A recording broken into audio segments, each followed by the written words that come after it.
오늘도 함께 읽은 본문의 말씀을 통해서 하나님이 주시는 생명의 말씀 함께 나누도록 하겠습니다. 가끔씩 말씀드리는 거지만요, 여러분들 말씀을 들을 때 여러분들의 귀만 열지 말고 마음문을 여시고 좀 함께 하나님의 말씀을 경청하는 시간 되었으면 좋겠습니다. 그리고 전하는 저도 최선을 다해서 이 말씀 전해서 전하는 저도 그렇고 앉는 여러분들도 하나님의 말씀 안에서 좀 하나가 되는 그런 시간이 되었으면 좋겠습니다. 오늘은 2017년 새해 첫 주일 예배입니다. 여러분이 아는 것처럼 2017년은 정유년 닭의 해라고 하는데 여러분 사람들은 닭을 생각하면요 어떤 거를 좀 생각할까요? 아마 많은 사람들은 닭하면은 먹는 거를 생각할지 모르겠지만은 그러나 오래전부터 닭은 시간을 알려주는 그런 역할을 했던 가축입니다. 실제로 여러분 닭은 새벽에 울어서 사람들로 하여금 하루가 시작되었음을 알려주는 그런 역할을 하고 있습니다. 성경에 보면은 이런 말씀이 있습니다. 한번 마가복음 13장 보십시오.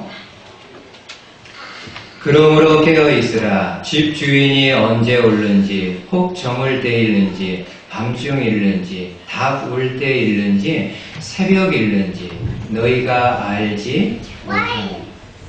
세상 마지막 날에 우리 주님이 오시는데 주님이 언제 올지는 아무도 모른다라는 겁니다.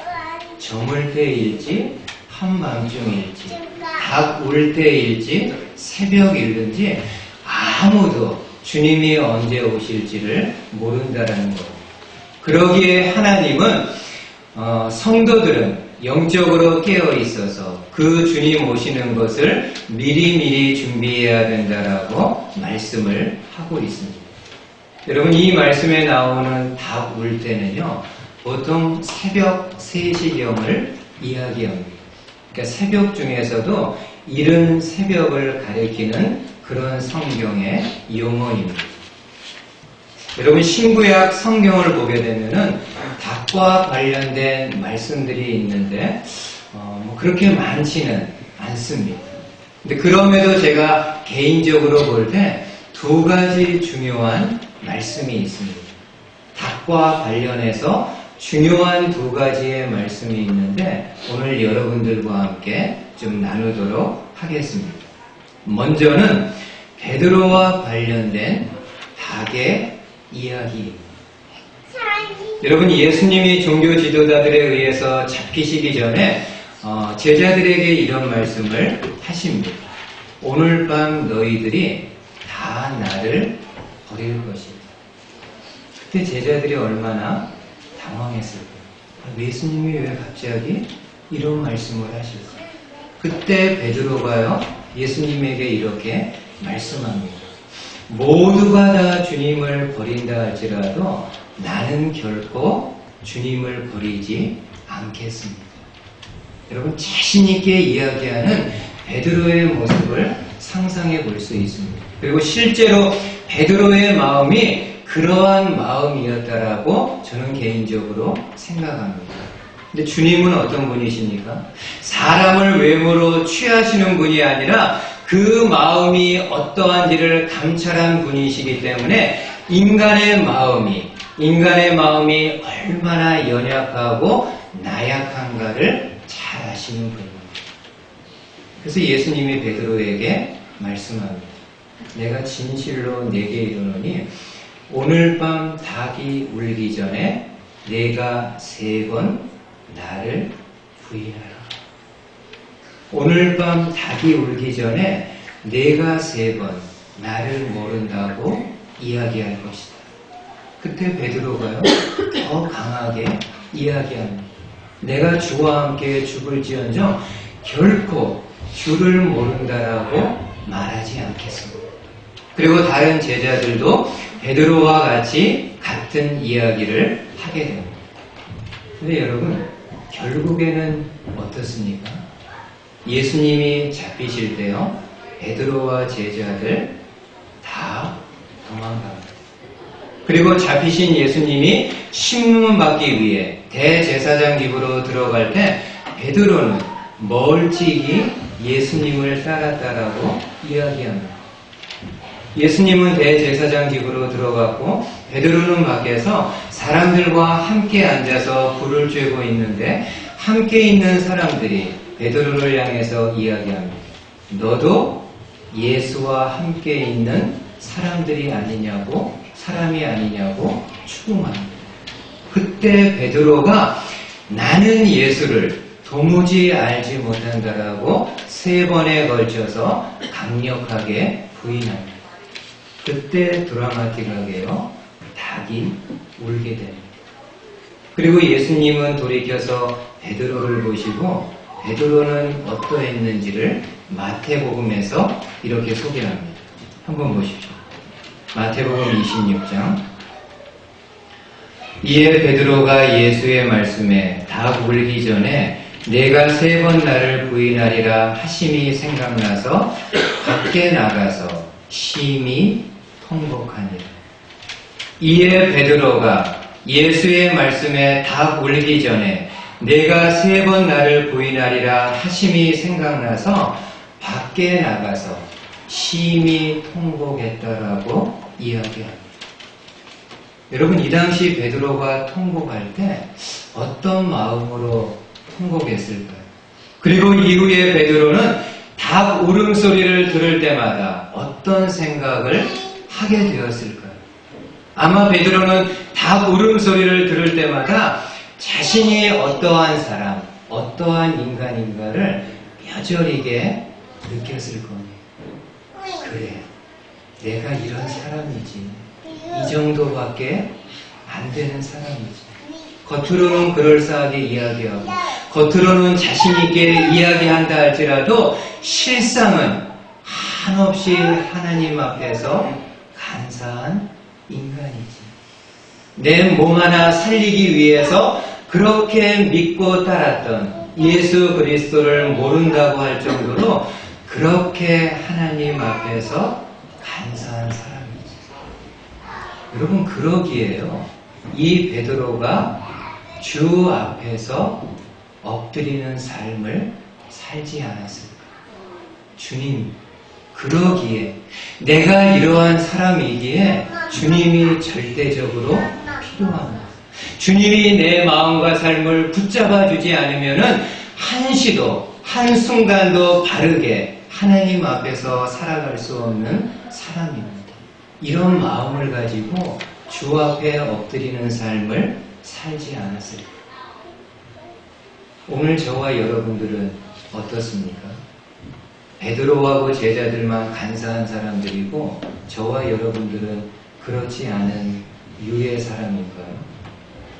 그렇지 않습니다. 저와 여러분들 또한 하나님 앞에서요, 참 간사합니다. 어제 생각이 다르고요, 오늘 생각이 다른 것이 우리입니다.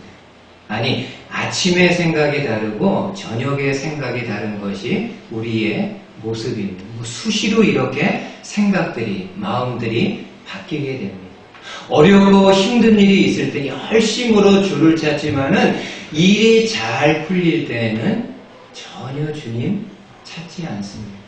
내 발등에 불이 떨어졌을 때는 하나님을 향해서 이런저런 약속들을 하면서 도우심을 청하지만은 그 문제가 해결되었을 때에는 약속했던 것을 기억하지 못하고 그냥 모르쇠로 일관하는 것이 저와 여러분들의 모습입니다. 이런 나이기에, 이런 저와 여러분들이기에 주 앞에 엎드려 사는 삶이 필요합니다. 주님, 아무리 봐도 제가 이 정도의 사람밖에 되지 않기 때문에 절대적으로 주님이 필요합니다. 주님이 내 마음과 내 삶을 붙잡아 주지 않으시면은 한시도, 한순간도 하나님 앞에서 바르게 살 수 없는 인간입니다. 주 앞에 엎드릴 수밖에 없는 저와 여러분입니다. 여러분 한번 화면을 잠시 한번 보십시오. 영국 사람인 에드워드 모트가 있습니다. 이 사람이 하는 일은 가구를 이렇게 제작하는 목공 기술자입니다. 이 에드워드 모트가 예수님을 영접한 후에 열심히 일해가지고 본인의 이름을 내건 하나의 가구점을 운영하게 됩니다. 얼마나 기뻤겠습니까? 지금으로 말하면은 한 중소기업의, 작은 중소기업의 사장이 된 것입니다. 열심히 일해서 하나의 가구점을 운영하게 되었는데 그 가구점을 운영하면서 이런저런 여러 가지 어려운 일들을 만나게 됩니다. 그때마다 모토는요, 가구점 뒤에 있는 언덕에 올라가서 하나님 앞에 엎드려가지고 기도합니다. 뭐라고 기도하는가 하면은, 주님, 제가 지금 조금은 성공했지만 이 성공은 언제라도 흔들릴 수밖에 없다는 것을 잘 알고 있습니다. 제 인생에 있어서 흔들릴 수 없는 반석은 오직 예수 그리스도이십니다. 가구점을 운영하며 제 삶을 살아가는 데 있어서 제 평생에 흔들림이 없는 반석 되시는 예수 그리스도를 의지하며 살아갈 수 있도록 도와주십시오. 이 마음을 가지고 기도합니다. 엎드려 하나님 앞에 기도합니다. 그리고 그날요, 집에 돌아와가지고 본인이 이 마음을 하나의 믿음의 시로 작사를 하게 되는데, 우리 찬송가에 있는 488장의 작사입니다. 1절에 보니까는요, 이렇게 이야기합니다. 이 몸의 소망 무언가 우리 주 예수뿐일세, 우리 주 예수밖에는 믿을 리 아주 없도다. 주 나의 반석이시니 그 위에 내가 서리라, 그 위에 내가 서리라. 이 몸의 소망 무언가 우리 주 예수뿐일세. 이 고백이요, 저와 여러분들의 고백이 되었으면 합니다. 우리가 눈으로 볼 때 소망을 삼을 일들 정말 많이 있습니다.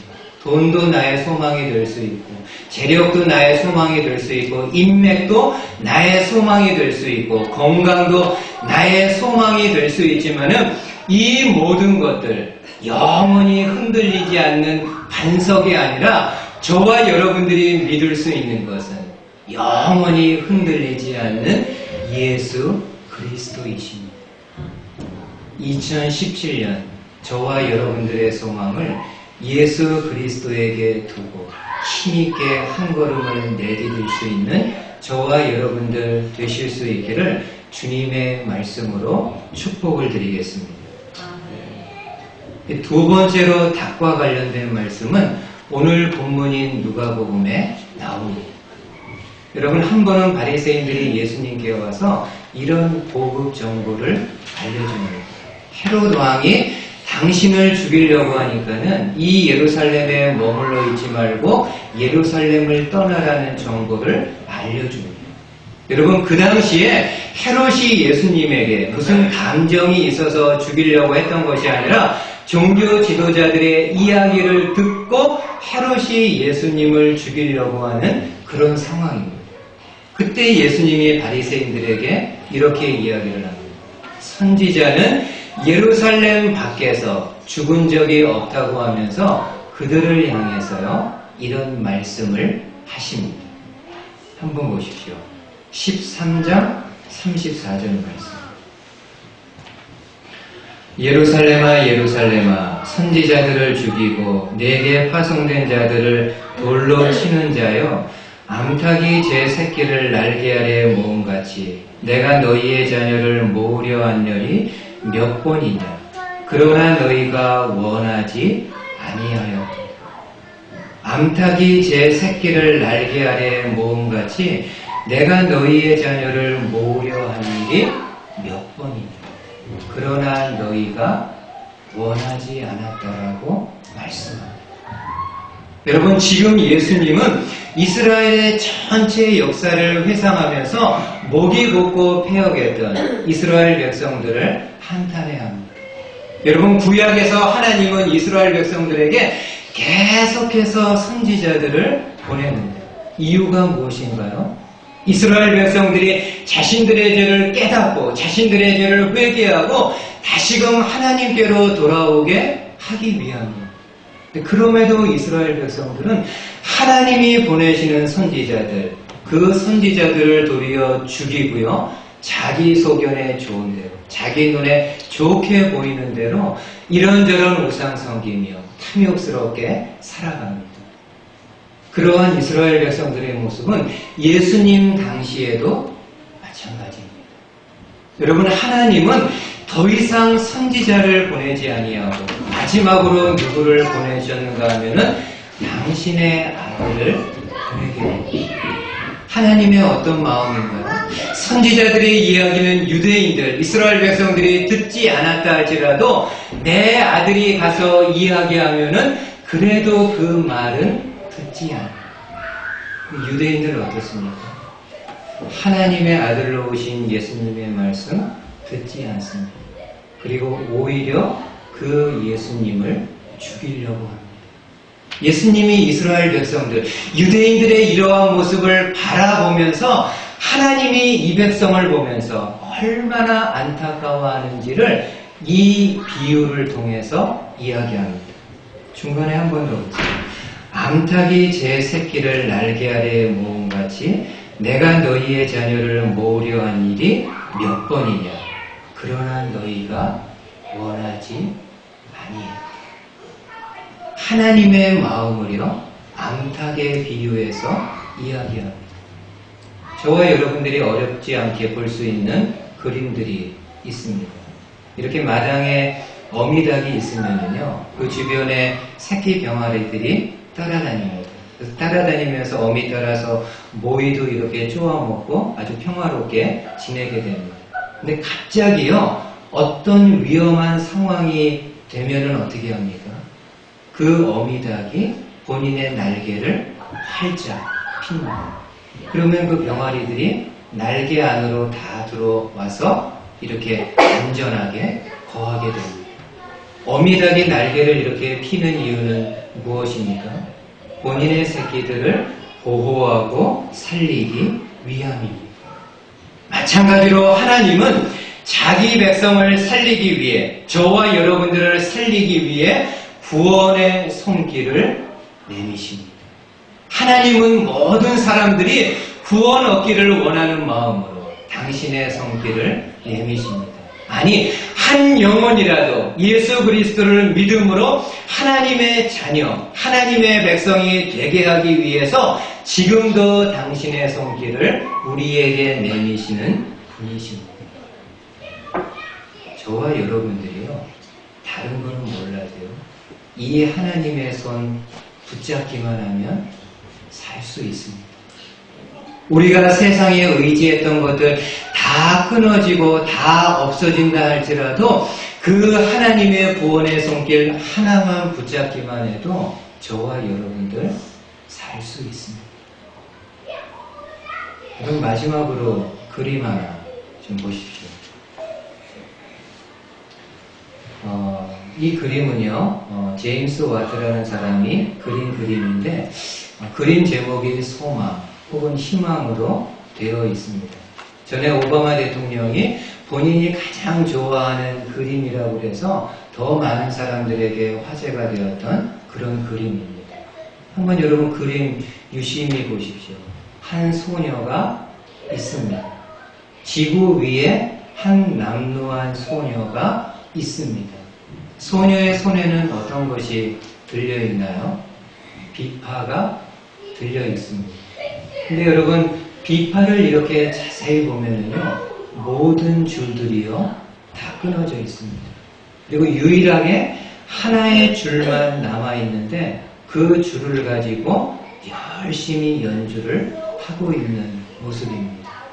모든 줄들이 다 끊어졌지만은 하나 남은 그 줄을 가지고 연주하는 것이 바로 소망이고 희망이 될 수 있다라고 이야기하고 있습니다. 오늘 저와 여러분들도요, 그럴 수 있습니다. 인맥의 줄이 끊어질 수도 있습니다. 재물의 줄도 끊어질 수 있습니다. 명예의 줄도 끊어질 수 있습니다. 건강의 줄도 끊어질 수 있습니다. 그래서 인간적으로는 동서남북으로 도저히 살 수 없는 상황처럼 보인다 할지라도 한 줄기 하나님의 손 붙잡고만 있으면요 살 수 있습니다. 그것이 저와 여러분들의 소망이고 희망입니다. 우리가 이 땅에서 믿고 의지했던 세상의 모든 것들 다 끊어져 없어진다 할지라도 하나님 한 분만 붙잡고 있으면 살 수 있습니다. 에드워드 모트가 그 찬송가 작사하면서 3절에 뭐라고 하나요? 제가 읽어드릴게요.